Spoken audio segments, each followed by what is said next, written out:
soy yo para hablar de su dolor? Nadie. ¿Cómo puedo saber lo que sufrió o dejó de sufrir? No puedo. ¿Cómo sé que se fue suavemente hacia la noche, sin sufrir? Es imposible. Solo soy una que se quedó de este lado. Es el único testimonio que puedo dar. Hablo con amigas de la infancia, me traen sus relatos de Manuela. Una me cuenta que jugábamos a bañarla, como si fuera una muñequita. La otra me confiesa que le encantaba venir a casa, porque Manuela le prestaba todos sus juguetes. Perdón, todos sus peluches. ¿Qué peluches? Pienso. ¿Cuándo la bañábamos? No identifico ninguna de estas escenas. Solo sé que existieron porque confío en ellas. Sí me acuerdo de que mi mamá decía que era la más avispada. Con 5 años, Manuela se jactaba de saber cómo venían al mundo los bebés. Era una niña pícara, o al menos así me gusta imaginarla, y esa es una parte del libro que hablaremos hoy en este capítulo del Traficantes de Cultura. Parte de la felicidad, escrito por nuestra invitada Dolores Gil y editada en Chile por Montacerdos Editorial. Dolores, bienvenida, muchísimas gracias por aceptar esta conversación para con este podcast. Hola Humberto, ¿cómo estás? Muchas gracias por la invitación, encantada. Y quiero irme directo a la cocina del libro, sobre todo para la forma, por cómo comienza el relato del libro.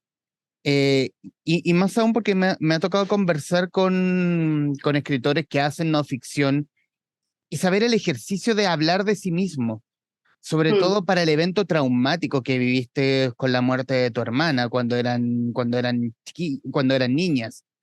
mm. ¿Cómo fue esa cocina? ¿Cómo fuiste macerando la idea o la pluma para escribir esta historia? Bueno, en rigor de verdad me llevó muchísimos años. De hecho, desde que sucedió el accidente hasta que yo me senté a escribir, pasaron 28 años casi. Así que fueron 28 años de mucho procesamiento interno, de a poquito, digamos, desde no poder ni siquiera contarle a nadie ni hablar del tema, hasta sentarme y escribir y revisar y poder charlarlo con gente. Digamos, hubo un gran proceso, pero específicamente el proceso de escritura tuvo que ver con un momento en mi vida en el que yo estaba tocando bastante fondo. Había salido de un tratamiento por cáncer de mama, eh, fue después, esto fue en el 2019, en el 2020, bueno, todos tuvimos la pandemia, yo tuve que operarme varias veces. Entonces estaba en un momento un poco raro y justo me llegó la propuesta de escribir un texto de no ficción, de mi editora y Joana D'Alessio, que es la editora y dueña de Vinilo, que es por donde se publicó esta novela en Argentina, es, primero. Y yo, la verdad es que eh, pensé que no podía encarar ningún proyecto de escritura si no empezaba por aquí. Así que me senté, y empecé por el principio. Me acordaba de unos consejos de Elizabeth Gilbert, que es una de mis escritoras preferidas, sobre cómo contar una historia, y ella siempre dice, no hay que hacerse tanto lío. Uno se sienta, empieza por el principio y cuenta el principio, el centro y el final. Entonces tomé ese consejo y dije, bueno, me voy a sentar y voy a empezar por el principio, en el sentido del principio, digamos, un acontecimiento central y fundamental en mi vida, que fue el accidente en el que murió mi hermana Manuela. Y en ese ejercicio, la forma de buscar la voz, pudo perfectamente haber entrado, haber contado la historia de una voz neutra, pero leyendo el libro siento, y bueno, y en la interpretación, que es la autora conversando acerca de su propia historia. ¿Cómo fue moldear ese relato? Mm, bueno, yo justo hoy contesté para otro medio una pregunta sobre este tema y yo traía a colación algo que dijo la semana pasada Alan Pauls en una entrevista para un diario de Rosario al respecto de este giro autobiográfico, ¿no? Que hoy estamos viendo en muchas de las cosas que se publican y que es que hay que hacer una distinción, digamos, muy fundamental, ¿no? En la que el sujeto de la enunciación no es el mismo que el sujeto del enunciado. Digamos, por más que yo haya contado este acontecimiento, este hecho, y tú sientas mi voz como una cosa como muy cercana, hay una distancia y hay un trabajo, digamos, muy grande ahí con la voz y que yo intenté hacer. Cuando uno narra hechos de este nivel de tragedia, es muy fácil caer en sentimentalismos, en autocompasión, y yo trabajé mucho para evitar eso. Eh, Intenté que el tono fuera un tono más bien, digamos, muy preciso, eso es lo que intenté hacer, no sé si me salió, pero lo intenté, y hubo una serie de cuestiones, una serie de decisiones que tomé para que no fuera simplemente una confesión, sino que fuera un relato que realmente, digamos, pudiera dar cuenta de mis dificultades para recordar el episodio, de mis dificultades para procesarlo. Eh, Así que no estoy tan de acuerdo con eso que decís acerca de que soy yo hablando. Sí, soy yo, obviamente, pero hay, digamos, una mediación y que tiene que ver con el trabajo de escritura, ¿no?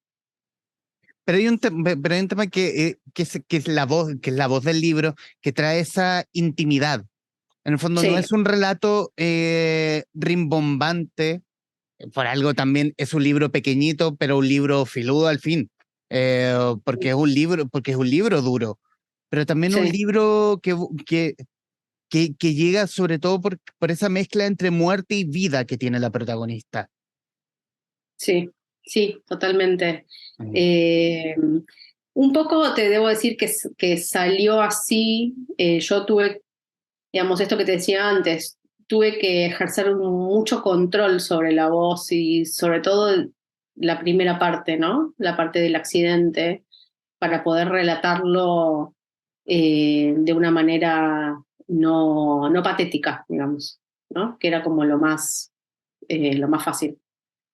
En este sentido, sí hubo mucho trabajo. Yo primero el libro lo escribí en segunda persona, entonces hice toda una primera versión y después cuando los editores lo leyeron, me pidieron probar a ver qué pasaba si traducía digamos, una pequeña partecita del libro a primera. Entonces, en ese ejercicio, en la reescritura, yo me sentí mucho más cómoda y el libro se expandió un poco más y me encontré como más cómoda en esa primera persona, relatando algunas otras o encontrando otras escenas que eran bastante más ricas y finalmente decidimos quedarnos con la primera. ¿Y cómo viste este salto? O sea, el libro en Argentina salió en 2021 y Sí, y como se llama en el ambiente literario, el libro fue un suceso. Fue un libro que llegó, te tocó conversar acerca del libro. sí. Te tocó conversar. ¿Y cómo lo viste y cómo lo viste sobre todo porque es tanto tu relato como el relato de tu familia, como el relato de una... Voy a tener un poco de cuidado con las palabras que voy a decir, pero es la cruz familiar en el fondo. Es hablar de ella ante la gente. Sí, sí, el libro se leyó mucho, por suerte, tuvo un muy buen boca a boca. Y digamos, circuló mucho por recomendaciones y la verdad es que estoy muy contenta por eso. Porque bueno, al fin y al cabo es una historia bastante conmovedora y también hay otros puntos en el libro que tienen que ver con otros temas como la maternidad y las pérdidas gestacionales que también llamaron mucho la atención. Eh, Y bueno, con respecto a esto que me decís de la familia, el libro es de la familia, sí y no. Eh, yo también tomé una decisión, digamos, de no convertir a mi hermana, ni a mi hermana Victoria, quiero decir, y a mi papá, ni a mi mamá, en personajes. No quería, digamos, evitar eso, ¿no? Porque no era como lo que yo quería hacer en este libro. Y también respetar su intimidad, ¿no? Porque también, como vos decís, es una tragedia familiar y es una tragedia de la que nos costó muchísimo salir y nos costó muchísimo, digamos, transitar. Entonces, por un lado eso, digamos, en esa, digamos, pretensión o en esa voluntad de no querer convertirlos en personajes ni describirlos mucho a ellos también. Y por otro lado, que tiene que ver con el proceso de cómo yo me estoy convirtiendo en escritora, que tiene que ver con escribir sin pensar mucho en los demás. Puede sonar un poquito antipático, pero bueno, es un problema con el que nos encontramos todas las personas que escribimos, ¿no? ¿Qué pasa con los otros? ¿Cómo van a leer? ¿Cómo se lo van a tomar? Esa es una pregunta que me hacen un montón. Y la verdad es que yo escribí el libro y lo publiqué y recién después de publicado ellos lo leyeron, no lo leyeron antes.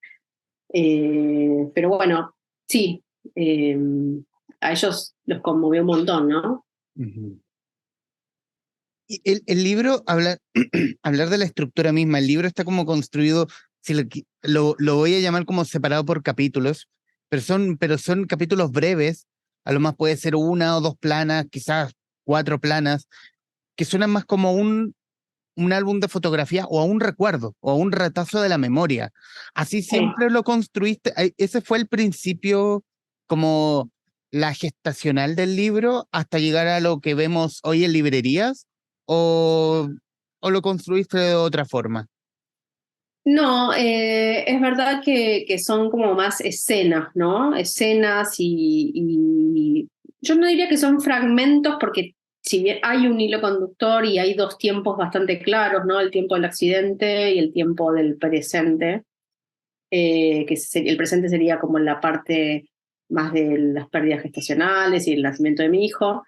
Eh, pero sí, tiene que ver con dos partes. La primera parte, digamos, toda la parte que tiene que ver con mi hermana y el accidente, fue algo que yo me senté a escribir, lo escribí durante varios meses del 2020. Y después toda la parte que tenía que ver con las pérdidas, los abortos y toda la parte, digamos, de las pérdidas de embarazos. Yo tenía un diario escrito sobre ese tema, que lo había escrito en su momento, había como registrado algunas ideas y algunas sensaciones, y nunca había hecho nada con eso. Y bueno, en cierto momento cuando estaba escribiendo eh, el libro, dije, ah, bueno, acá puede haber como una conexión, entonces ahí hice como la amalgama, ¿no? Ahí se juntaron. Pero es verdad que trabajé como en escenas, más que en escenas, sí, en algunas escenas, pero también con ideas, ¿no? Bueno, a ver, ¿qué me pasa con el recuerdo? ¿Qué pasa con cuando la nombran? ¿Qué cosas me acuerdo y qué no? Digamos, más allá de la escena narrativa del principio que narra el accidente en sí, trabajé con esas ideas, ¿no? Desarrollando esos núcleos.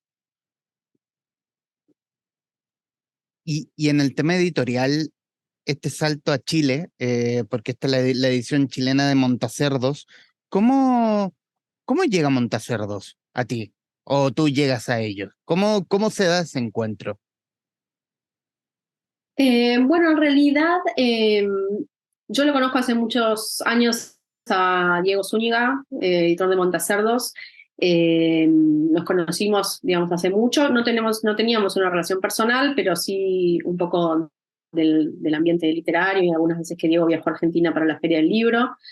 Y después él se contactó con Vinilo y propuso, digamos, la publicación en Chile, así que llegó, digamos, un poco esa gestión se hizo a través de las editoriales. Yo no tuve mucho que ver ahí. Después sí tuve, obviamente, cuando las editoriales se pusieron de acuerdo, sí tuve una reunión con Diego acá en Buenos Aires y charlamos del libro, y charlamos de que, bueno, de que él estaba como, tenía muchas ganas de publicarlo allá en Chile y que estaba muy entusiasmado con la idea. Así que fue muy rápido porque nos reunimos, yo creo que fue, no sé si fue en septiembre que nos reunimos, agosto, septiembre, y en octubre prácticamente ya teníamos unas galeras, una tapa, yo obviamente hice la última corrección, así que fue rapidísimo y estoy muy contenta por eso. Y en ese trabajo con tu editor en Chile, con tu editor chileno, no hubo que cambiar ciertos términos o adaptar otros, o el libro No, o el libro no hicimos argentino cambios. es íntegro el libro chileno. Es exactamente igual. Digamos, Ajá. lo que varía un poco son los interiores, porque está plantado y el diseño de interiores es distinto, en el sentido que hay otra tipografía y otros espacios, pero el libro de vinilo en Argentina es un tamaño muy pequeño y este es un poquito más grande, está muy lindo, la verdad, las dos ediciones son divinas, cada uno tiene lo suyo, pero es exactamente el mismo libro. Conversaba con un amigo librero respecto de que estos libros pequeñitos son precisos, son realmente libros de bolsillo, que entran en los bolsillos sobre todo. Sí, sí, sí. Ujú. Sí, creo que también, digamos, no voy a decir que el libro se leyó mucho por eso, pero también, digamos, sobre todo la edición argentina, que es una colección muy pequeñita y está cerca de las librerías, está cerca de la caja y llama mucho la atención porque es un formato bastante, si bien existe hace un montón, es bastante novedoso y también invita a la lectura, ¿no? Porque por ahí el lector no se asusta tanto, entonces dice, bueno, eh, no sé, pero la verdad que es un formato muy lindo. Y hay una parte del libro que, bueno, hay varias partes que te diría que son filudas, son chocantes, pero hay una en especial Mm. que creo que la relató perfectamente Clarín en su editorial. Parte de la felicidad de Dolores Hill, ¿nos perdonarán nuestros muertos por seguir viviendo? Y esa es una pregunta que a menos yo no me había hecho jamás, porque siempre está, después de la muerte, siempre nos persigue ese recuerdo, el recuerdo, si se murió, no sé, alguien muy querido en el fondo. Voy a dejarlo en esa Mm. nebulosa. Que en el Mm. fondo ese alguien muy querido en tu cabeza no te deja avanzar. Como que no me voy a perdonar si me olvido de él, o le voy a dejar una flor en el cementerio, o una velita, lo que sea. Pero es como Sí, pensar en los muertos si nos perdonan si dejamos seguir la vida en el fondo.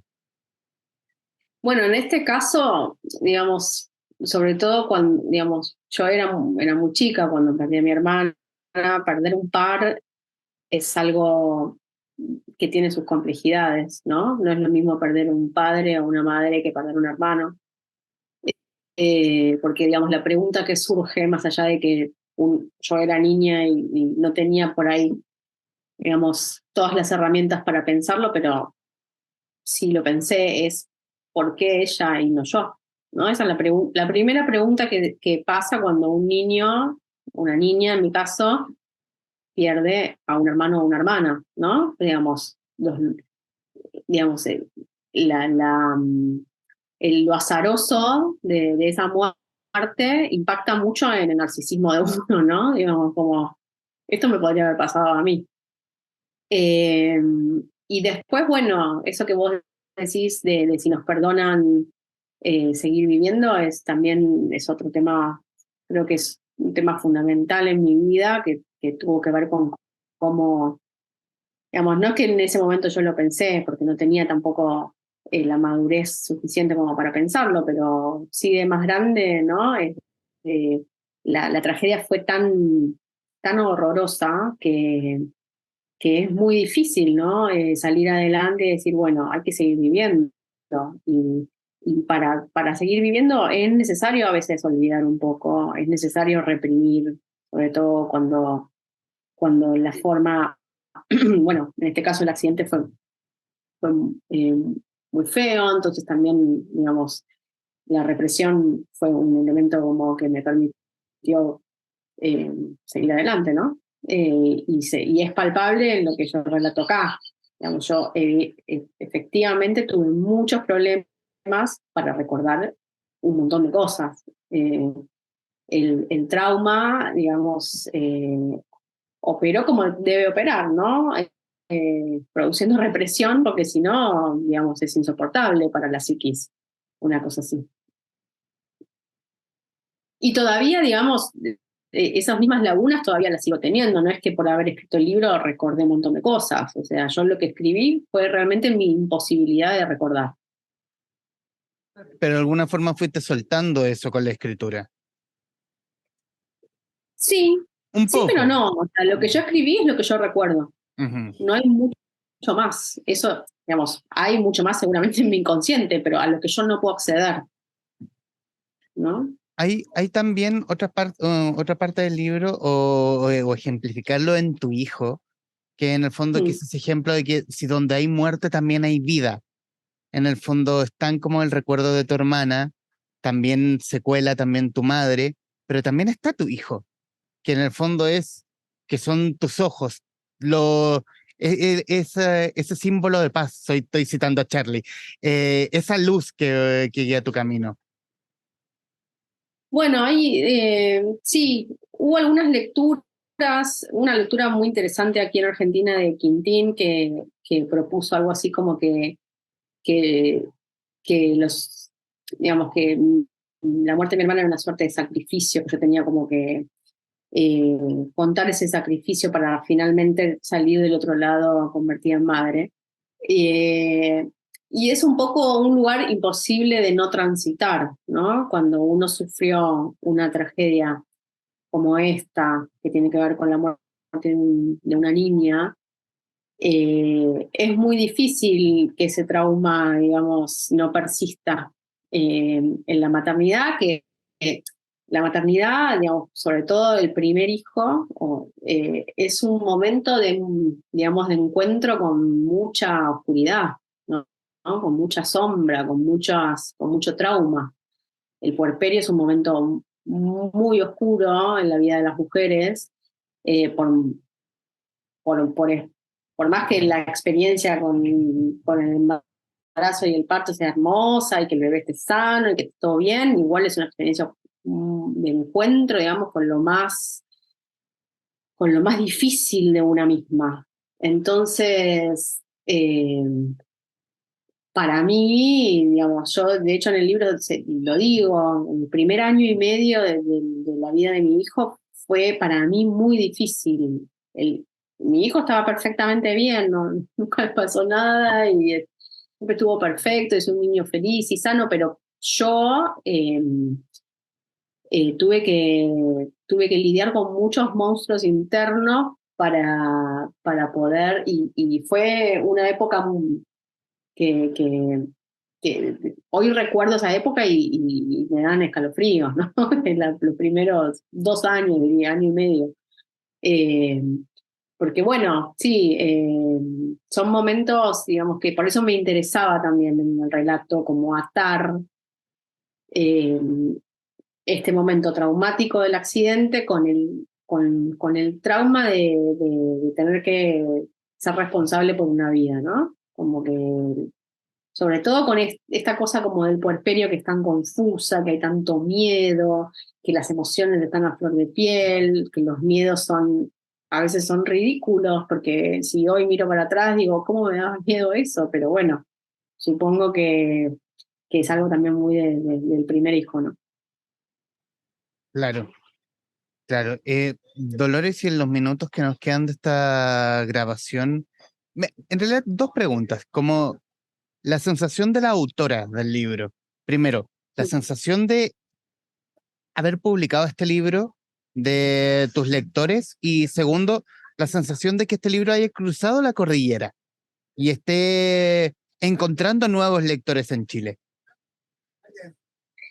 Para mí todo es una sorpresa hermosa, o sea, yo no, te repito, cuando a mí me propusieron escribirlo, yo me senté y dije, bueno, lo voy a escribir y no sé, lo leerán mis amigos y yo, mi familia, no sé.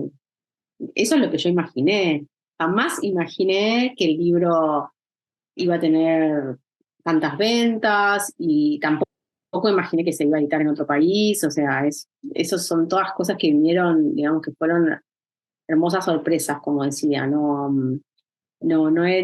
no es nada que yo pude vislumbrar antes de la escritura. Así que eh, estoy súper contenta y bueno, y finalmente también haber escrito el libro, porque mucha gente me pregunta, bueno, pero sanaste, te sirvió para algo. Y yo siempre digo, no, no creo, o sea, yo sigo en terapia como desde hace 30 años, o sea, el dolor es el mismo, pero siento una pequeña victoria interior, en el sentido de que una victoria sobre mí misma, que no tiene que ver con el éxito del libro, ni con que se haya editado en otro país, o sea, si el libro no le hubiese ido bien, igual la sentiría, y tiene que ver con poder haber eh, hablado sobre ella, ¿no? Porque durante muchos años yo no lo pude hacer, ni yo ni el resto de mi familia. Entonces, es como que la presenté al mundo a mi hermana y le di una suerte de nueva existencia, otra entidad que ella, que digamos que es muy difícil la entidad de los muertos, ¿no? Porque los muertos no están más, pero siguen estando. Tenemos que seguir viviendo con ellos. Eh, por más que no estén presentes, digamos, en cuerpo, ellos siguen estando, siguen viviendo con nosotros. Entonces, yo creo que haber escrito parte de la felicidad fue una manera de devolverle algo a esa vida que quedó tan trunca tan temprano, ¿no? Esa es mi pequeña victoria. Y lo otro viene por añadidura y estoy súper contenta de que se lea, de que se publique en otros países, súper contenta. Pero mi pequeña victoria es esa, es personal, es íntima y tiene que ver conmigo y con mi hermana Manuela. Coincido en el punto de que das y aquí la apreciación del libro. Es un libro doloroso, con partes tremendas, pero también es un libro, y voy a ocupar la palabra tierna, como que es un relato tierno, porque en el fondo abrazas la historia, abrazas cada momento, cada página, los momentos con los recuerdos con tu hermana, con tu hijo, en la parte final, eh, en el fondo esa pequeña victoria ante el horror vivido, en el fondo donde es percepción mía, repito, esa pequeña bandera de victoria ante la tragedia, donde aquí la felicidad primó, en el fondo, donde aquí al menos una parte, y citando el nombre del libro, aquí hay una parte de felicidad. Es un libro luminoso. Y eso sí, yo lo voy a rescatar porque obviamente me lo recomendaron, lo leí, me lo devoré y es un libro, repito, es un libro poderoso, sobrecogedor, voy a repetir muchas ideas ya dichas, tierno, pero ante todo, pero ante todo eso, un libro bello en su formato y en la forma de contar la historia. Bueno, te agradezco muchísimo. Yo creo que en el fondo soy una especie de optimista, ¿no? A veces con mi hermana Victoria nos reímos y hacemos chistes y decimos, nosotras dos tendríamos que estar tiradas abajo de un puente, drogándonos, haciendo quilombo, y salimos bastante bien.